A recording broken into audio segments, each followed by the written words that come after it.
Hello दोस्तों, आज हम बात करेंगे मोहम्मद गौरी के बारे में।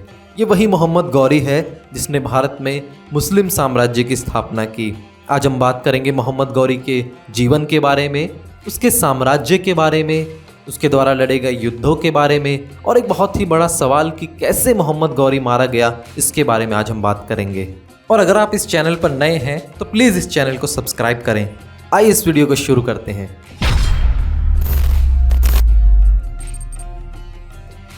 तो मोहम्मद गौरी, जिसका असली नाम शहाबुद्दीन मोहम्मद गौरी था, उसका जन्म 1149 में गौहर अफ़गानिस्तान में हुआ।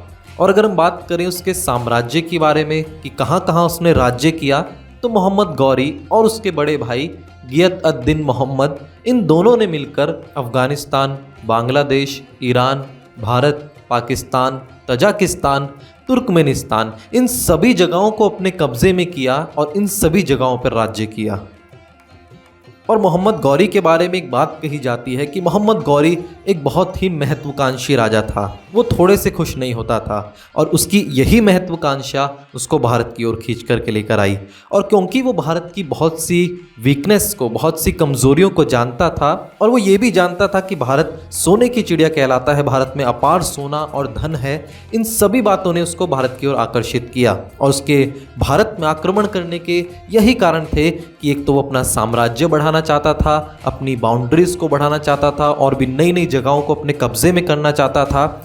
दूसरा कारण था कि उसको पता था कि भारत एक सोने की चिड़िया है, बहुत ही संपन्न देश है और वो चाहता था कि इस देश को लूट ले और उस देश के सारे खजाने को, उस सारी संपन्नता को अफगानिस्तान लेकर के जाए। और उसका तीसरा और मेन कारण था भारत में आने का, वो था इस्लाम धर्म का प्रचार। वो चाहता था कि भारत में इस्लाम धर्म का बहुत ज़ोर शोर से प्रचार करे। तो यही तीन कारण उसको भारत में लेकर के आए। पहला, उसका साम्राज्य बढ़ाना चाहता था, दूसरा, वो भारत को लूटना चाहता था और तीसरा, वो भारत में इस्लाम धर्म को फैलाना चाहता था।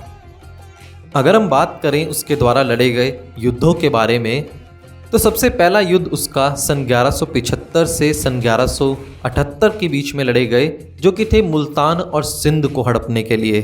तो इसके ये दोनों जो युद्ध थे वो सक्सेसफुल रहे और इसने मुल्तान और सिंध, इन दोनों जगहों को अपने कब्जे में कर लिया। और दूसरा युद्ध लड़ा गया अनिवारा में, जो कि गुजरात की राजधानी थी, और ये युद्ध हुआ सन 1178 में। और इस युद्ध में मोहम्मद गौरी को भारी हार का सामना करना पड़ा। और तीसरा युद्ध उसका हुआ पंजाब और लाहौर को हड़पने के लिए। और जब पंजाब और लाहौर को हड़पने के लिए उसने सन 1179 से लेकर 1186 तक युद्ध किए, तो उन युद्धों में मोहम्मद गौरी जीत गया और उसने पंजाब और लाहौर को भी अपने कब्जे में कर लिया। फिर चौथा युद्ध उसका हुआ तराइन का पहला युद्ध, जो कि लड़ा गया मोहम्मद गौरी और पृथ्वीराज चौहान के बारे में, जिसके बारे में आपने बहुत कुछ सुना होगा। और पहले युद्ध में पृथ्वीराज चौहान ने मोहम्मद गौरी को बुरी तरीके से हराया। और इतनी बुरी तरीके से पृथ्वीराज चौहान ने मोहम्मद गौरी को हराया कि वो अपनी सेना लेकर के भागने लगा। पर क्योंकि पृथ्वीराज चौहान एक राजपूत राजा थे, इसलिए वो भागते हुए शत्रु का पीछा नहीं करते थे और इसी कारण से उन्होंने मोहम्मद गौरी को माफ़ कर दिया। पर उनके माफ़ करने का गलत फ़ायदा मोहम्मद गौरी ने उठाया और अगले ही साल सन 1192 में लड़ा गया second battle of Tarain, Tarain का दूसरा युद्ध, जो कि हुआ पृथ्वीराज चौहान और मोहम्मद गौरी के बीच में। पर इस बार मोहम्मद गौरी का साथ भारत के एक राजा, गढ़वाल वंश के कन्नौज के राजा जयचंद ने दिया। और क्योंकि मोहम्मद गौरी को एक भारतीय राजा का साथ मिल गया था, इसलिए मोहम्मद गौरी ने पृथ्वीराज चौहान को सेकेंड बैटल ऑफ तराइन में हरा दिया। और फिर छठा युद्ध हुआ सन 1194 में, जो कि लड़ा गया मोहम्मद गौरी और राजा जयचंद के बीच में। ये वही राजा जयचंद है जिसने पृथ्वीराज चौहान को मरवाने के लिए मोहम्मद गौरी का साथ दिया था। पर मोहम्मद गौरी ने इसको भी धोखा दिया और इसके साथ भी युद्ध करके सन 1194 में जयचंद को भी मोहम्मद गौरी ने मार डाला। अब यदि हम बात करें मोहम्मद गौरी की मृत्यु के बारे में कि कैसे ये मोहम्मद गौरी मारा गया, तो मोहम्मद गौरी जब वापस अफगानिस्तान जा रहा था तो उसको रास्ते में ही धमिक में, जो कि फ़िलहाल पाकिस्तान में आता है, खोक्कर जाटों ने घेर लिया। और उसको घेर कर वहीं पर रामलाल खोक्कर नाम का एक जाट है, जिसके बारे में बताया जाता है कि उसने मिलकर अपनी जाट कम्युनिटी के साथ वहीं पर उसको मार डाला। एक दूसरी कहानी जो भारत में मोहम्मद गौरी की मृत्यु के बारे में काफ़ी प्रचलित है, जो कि लिखी गई है पृथ्वीराज रासो में, जिसको लिखा है चंद्र बरदाई ने।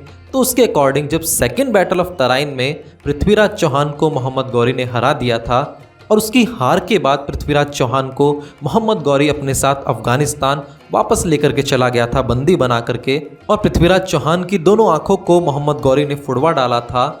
तो तब एक दिन चंद्रबरदाई ने बड़ी ही चालाकी के साथ पृथ्वीराज चौहान की शब्द भेदी बाण चलाने की जो कला थी उसको मोहम्मद गौरी के सामने बताया। उसने बताया कि पृथ्वीराज चौहान जो है केवल आवाज़ सुन करके ही बाण चला सकते हैं, और उसको किसी तरीके से मोहम्मद गौरी को उसने फंसाया और पृथ्वीराज चौहान के हाथ में धनुष और बाण दिलवाया। और जैसे ही मोहम्मद गौरी ने आवाज़ की कि बाण चलाया जाए, वैसे ही पृथ्वीराज चौहान ने मोहम्मद गौरी को बाण से मार डाला। तो ये भी एक घटना है जो भारत में काफ़ी प्रचलित है, पर बहुत से इतिहासकार इस घटना को नहीं मानते, क्योंकि मोहम्मद गौरी को तो खोखर जाटों ने मारा था और एक ही व्यक्ति को दो लोग कैसे मार सकते हैं। ये बात एक काफ़ी कंफ्यूजिंग है कि यदि मोहम्मद गौरी को खोखर जाटों ने मारा था तो मोहम्मद गौरी को पृथ्वीराज चौहान भी कैसे मार सकते हैं।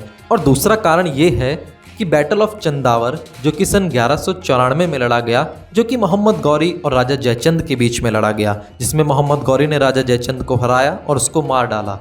तो यदि सेकेंड बैटल ऑफ तराइन में जो कि सन 1192 में लड़ा गया था, मोहम्मद गौरी पृथ्वीराज चौहान को अपना बंदी बना करके लेकर गया और वहां पर पृथ्वीराज चौहान ने मोहम्मद गौरी को मार दिया था, तो मोहम्मद गौरी मुर्दों में से कैसे जी उठकर सन 1194 में जयचंद राजा को हरा सकता है। तो ये कुछ बात है जिसके कारण कि इतिहासकार इस कहानी को सही नहीं मानते।